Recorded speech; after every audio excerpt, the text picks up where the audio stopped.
निश्चित रूप से हस्तिनापुर को युवराज की आवश्यकता है। निश्चित रूप से युवराज की आवश्यकता है महाराज, किंतु चयन के लिए प्रतिस्पर्धा विकल्प नहीं।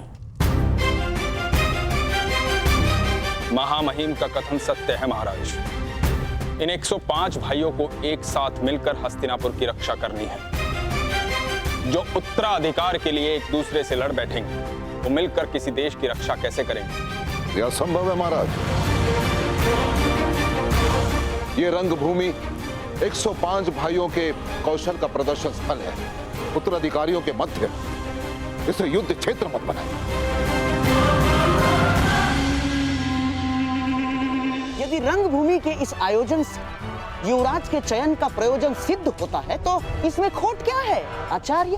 खोट केवल इतना है गंधार नरेश कि कहीं भाइयों के बीच का खेल रक्त रंजित स्पर्धा में न बदल जाए। महामहिम भीष्म बिल्कुल ठीक कह रहे हैं। आचार्य, वो क्षत्रिय कैसा जो युद्ध से भयभीत हो जाए, और वो राजकुमार कैसा जो अपने राज्य की रक्षा के लिए घाव खाने से पीछे हट जाए? और क्या गुरु द्रोण को अपने शिष्यों पर इतना भी विश्वास नहीं कि वे तनिक पीड़ा सह सकेंगे? और क्या महामहिम भीष्म को अपने कुल के रक्त की परीक्षा लेना क्या इतना कठिन प्रतीत हो रहा है? क्यों? जो गंगा पुत्र भीष्म अपने केवल वचन के लिए आजन्म ब्रह्मचारी रहे, जिन्होंने अपने दिए हुए वचन के लिए मृत्यु को स्वयं से आज तक दूर रखा, क्या ऐसे महामहिम महाबली गंगा और शांतनु पुत्र भीष्म हस्तिनापुर के सिंहासन को एक सशक्त, समर्थ, सक्षम और सुरक्षित हाथों में नहीं देखना चाहेंगे? मैं मानता हूं ताक्षरी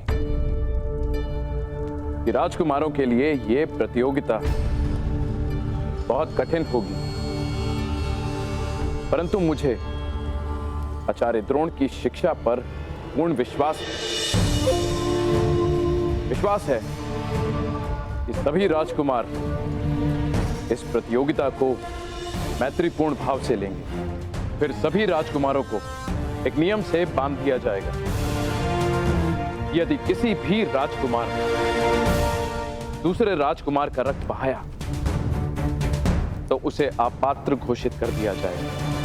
इस नियम के प्रभाव से आपकी चिंता का हल भी निकल आएगा और हस्तिनापुर को उसका युवराज भी मिल जाएगा। कहिए ताक्षरी, क्या ये उचित नहीं? जैसी महाराज की अच्छा। तो फिर यह निश्चित रहा कि कल सभी राजकुमारों के बीच शक्ति प्रदर्शन होगा और मुझे पूर्ण विश्वास है कि विजेता वही होगा जो सर्वश्रेष्ठ होगा।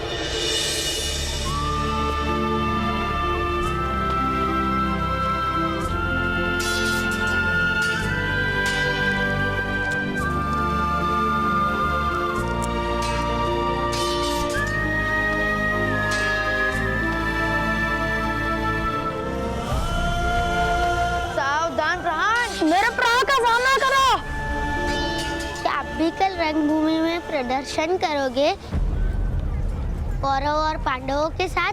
प्रदर्शन? कैसा प्रदर्शन? कल हस्तिनापुर के 105 राजकुमारों का शक्ति प्रदर्शन है। सुना है कुमार अर्जुन अपने धनुर्विद्या का कौशल भी दिखाएंगे।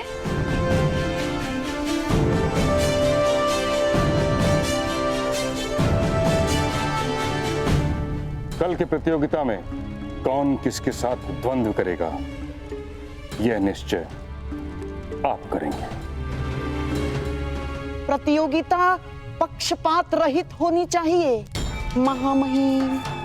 आप आचार्य द्रोण पर संदेह कर रहे हैं गंधार नरेश? नहीं महामहिम, कदापि नहीं। मैं तो केवल मानवीय निर्बलता की बात कर रहा हूं। कितना भी प्रयास कर लीजिए, घुटना पेट की ओर ही मुड़ता है और ना चाहते हुए भी एक माता अपने पुत्र के पक्ष में ही बोलती है। महामहिम।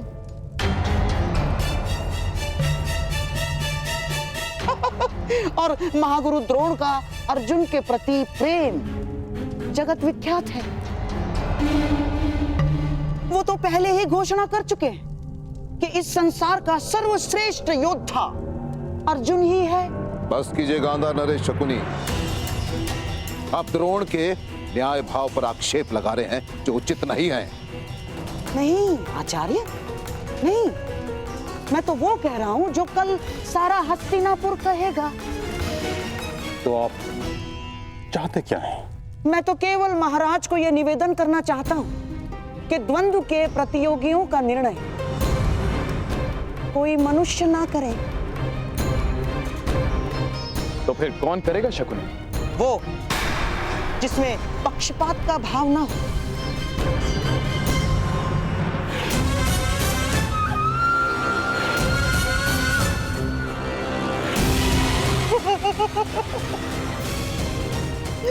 ये मेरे पास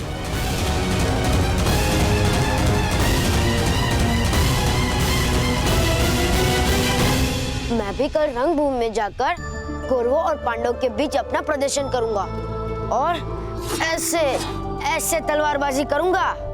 मूर्ख, अज्ञानी, हमारे जैसे छोटे लोगों को दिन में स्वप्न देखने का अधिकार नहीं है। ये रंगभूमि राजपुत्रों के लिए है, तुम्हारे लिए नहीं है पुत्र। तुम लोहार के पुत्र हो, लोहार का काम करो, छोड़ो ये तलवार वलवार चलाना। अपनी निर्बलता और उस पर क्यों थोप रहे हो? हर बालक का अधिकार होता है अपना भविष्य चुनने का, अपना भाग्य स्वयं लिखने का।